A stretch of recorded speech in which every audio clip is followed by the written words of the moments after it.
வணக்கம். பரபரப்பு மீடியா செய்திகளுக்காக நான் நிரோஷன். இந்திய பொருட்கள் மீதான இறக்குமதி விதிப்பில் ட்ரம்ப் மிக தீவிரமாக உள்ளார் என்பதை காட்டும் மற்றொரு சம்பவம் நடந்துள்ளது.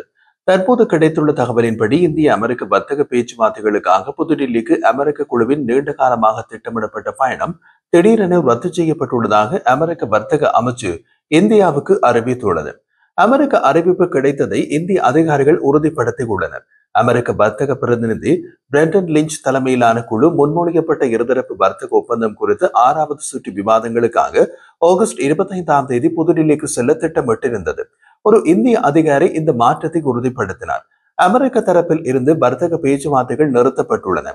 இது நிரந்தரமாகவா அல்லது தற்காலிகமாகவா நிறுத்தப்பட்டுள்ளது என்பது இப்போது தெரியவில்லை. ஆகஸ்ட் 25ஆம் தேதி பேச்சுவார்த்தைக்கு அவர்கள் வரமாட்டார்கள் என்று அமெரிக்கர்கள் அறிவித்துள்ளார்கள். இதுவரை 5 சுற்று பேச்சுவார்த்தைகள் நிறைவடைந்துள்ளன. கூடுதல் 25% அமெரிக்க இறக்குமதி வரிகள் விதிக்கப்பட்டு நடைமுறைக்கு வந்துள்ள நிலையில் 6வது சுற்று பேச்சுவார்த்தை மிக முக்கியமானதாக இருக்கும் என்று எதிர்பார்க்கப்பட்டது. அதுதான் இப்போது ரத்து செய்யப்பட்டுள்ளது என்று கூறினார். இப்போது இந்த விஷயத்தை நன்கு அறிந்த அமெரிக்க வட்டாரங்கள் இந்தியாவுடன் வர்த்தக பேச்சுவார்த்தைக்காக புதிய தேதிகள் எதுவும் திட்டமிடப்படவில்லை என்று தெரிவித்தனர். இந்த நிச்சயமற்ற தன்மை இப்போது வர்த்தக ஒப்பந்தத்தின் முதல் கட்டத்தை இறுதி செய்ய இரு தரப்பினரும் நிர்ணயித்த செப்டம்பர்-அக்டோபர் இலக்கை இல்லாது செய்கிறது. 6வது சுற்று பேச்சுவார்த்தையில் அமெரிக்காவிடமிருந்து குறைந்தபட்சம் 6% வரிச்சலுகை கிடைக்கும் என்று இந்தியா எதிர்பார்த்தது.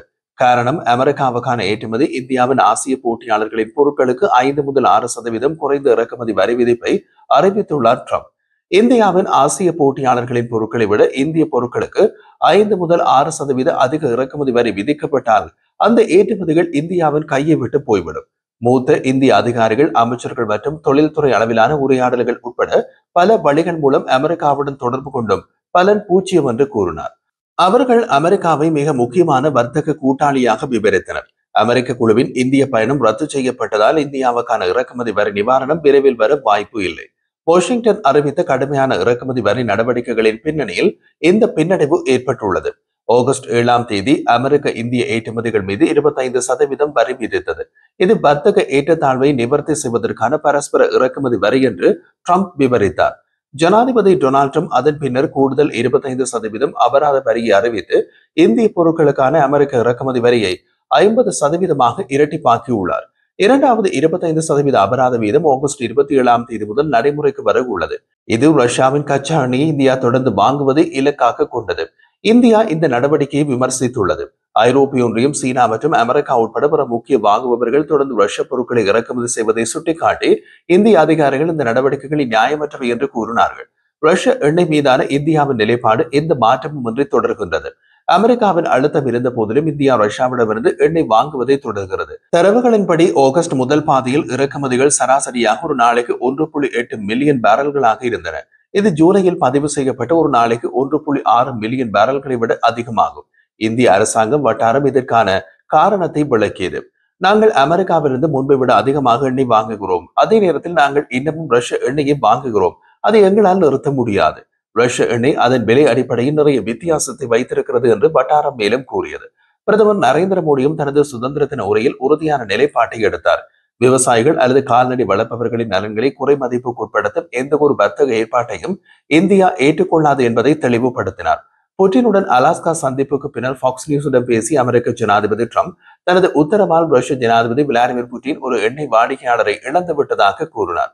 மேலும் தெரிவித்த அவர், புட்டின் இழந்த அந்த எண்ணெய் வாடிக்கையாளர் இந்தியா ரஷ்யாவின் மொத்த எண்ணெய் ஏற்றுமதியில் சுமார் 40% எண்ணெயை வாங்கிக் கொண்டிருந்தது என்றார்.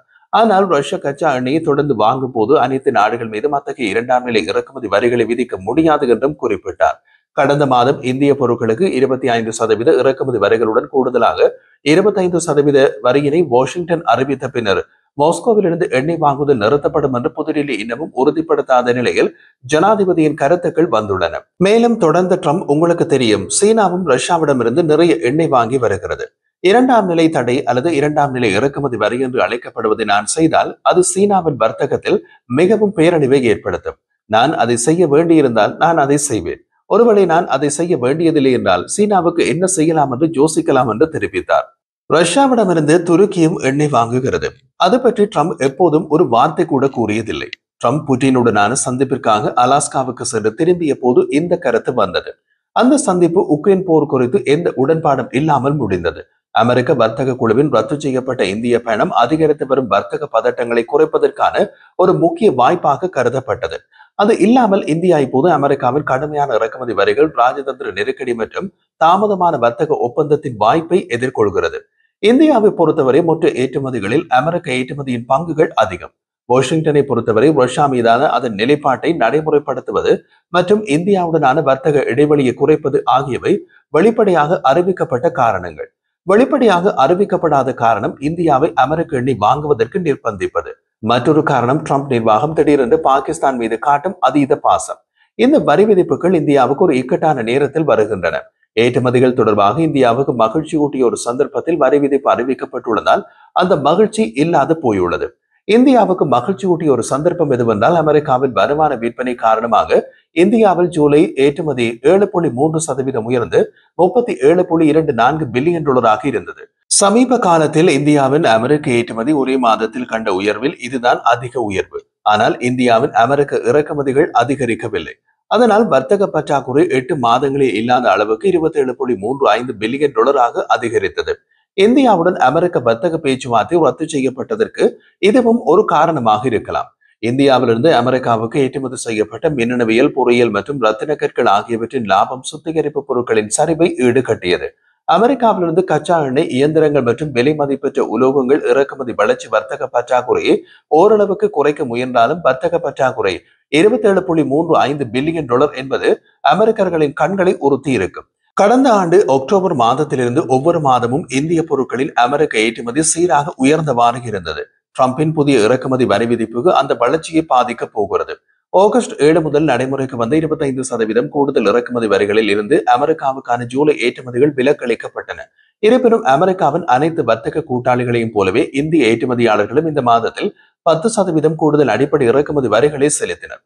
ஏப்ரல், ஜூலை மாதங்களில் அமெரிக்காவுக்கான ஏற்றுமதி ஆண்டுக்கு ஆண்டு 21.64% அதிகரித்து $33.3 பில்லியன் இருந்தது. ஏப்ரல், ஜூன் காலாண்டில் மந்தமாக இருந்த பின்னர் ஜூலை மாதத்தில் கச்சா எண்ணெய் இறக்குமதி 7.46% அதிகரித்து $15.5 பில்லியன் மாறியது. புவிசார் அரசியல் அழுத்தங்கள் அதிகரித்ததால் கச்சா எண்ணெய் விலையில் ஏற்பட்ட அதிகரிப்பு காரணமாக இந்த அதிகரிப்பு பெருமளவில் ஏற்பட்டது.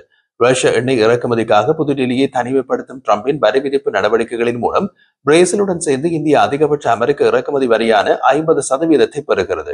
இந்தியா மீது சட்டவிரோத வர்த்தக அழுத்தத்தை பிரயோகித்ததற்காக ரஷ்யா மற்றும் சீனா உட்பட இரண்டும் ட்ரம்பை கடுமையாக சாடின. மத்திய அரசு இன்னமும் எந்த அறிவிப்பையும் வெளியிடாத போதிலும் ட்ரம்பின் நடவடிக்கைகளுக்கு பின்னர் இந்தியாவின் அரசுக்கு சொந்தமான சுத்திகரிப்பு நிறுவனங்களுடன் ரஷ்ய கச்சா எண்ணெய் வாங்குவதை நிறுத்திவிட்டதாக அமெரிக்க ஊடகம் ப்ளூம்பர்க் கூறியது.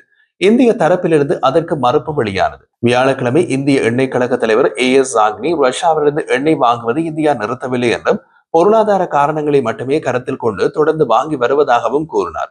மேற்கத்திய நாடுகள் ரஷ்ய எண்ணெயை தவிர்த்து உக்ரைன் மீதான படையெடுப்பிற்காக மாஸ்கோ மீது பொருளாதார தடைகளை விதித்த பின்னர் 2022 ஆண்டில் இந்தியா ரஷ்ய எண்ணெயின் மிகப்பெரிய வாடிக்கையாளராக மாறியது. இந்திய ஸ்டேட் வங்கியின் அறிக்கையின்படி ரஷ்யாவின் கச்சா எண்ணெய் வாங்குவதை இந்தியா நிறுத்தினால் இந்தியாவின் கச்சா எண்ணெய் இறக்குமதி செலவு இந்த நிதியாண்டில் $9 பில்லியன் அடுத்த நிதியாண்டில் $12 பில்லியன் அதிகரிக்கும். இந்திய ஸ்டேட் வங்கியின் அறிக்கையில் உக்ரைன் போருக்கு முன்னர் இந்தியாவின் முன்னணி சப்ளையரான ஈராக்கிலிருந்து எண்ணெய் வாங்குவதை இந்தியா பரிசீலிக்கலாம் என்றும் அதைத் தொடர்ந்து ரஷ்ய விநியோகங்களை துண்டித்தால் சவுதி அரேபியா மற்றும் ஐக்கிய அரபு எமிரேட்ஸிலிருந்து எண்ணெய் வாங்குவது குறித்து பரிசீலிக்கலாம் என்றும் கூறப்பட்டுள்ளது.